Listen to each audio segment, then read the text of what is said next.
Everyone, চলে এসেছি আবারও একটি নতুন ভিডিও নিয়ে তোমাদের সাথে শেয়ার করতে। তো তোমরা দেখতেই পাচ্ছ আমি পার্লারে এসেছি, কেননা আমার হেয়ার কাটিং করার ছিল, প্লাস হেয়ারের কিছু ট্রিটমেন্ট নেওয়ার ছিল। তো তোমরা দেখতেই পাচ্ছ এখন আমার হেয়ার কাটিং চলছে।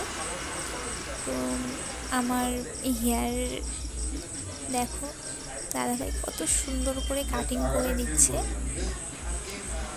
দাদাভাইয়ের হাতের কাজ তো অসাধারণ, তোমরা সেটা শেষ পর্যন্ত দেখলেই বুঝতে পারবে। এখন এই যে আমার চুলটা স্ট্রেটিং করছে, আর আমি সব কিছু ভিডিওর মাধ্যমে ক্যাপচার করতে পারিনি, জাস্ট কয়েকটা ক্লিপ তোমাদের সাথে শেয়ার করলাম। আর দেখো এখন আমার হেয়ারটা দেখতে জাস্ট ওয়াও লাগছে। এদিকে তাকা। তো আজ এই পর্যন্ত, দেখা হচ্ছে আবার নেক্সট ভিডিওতে।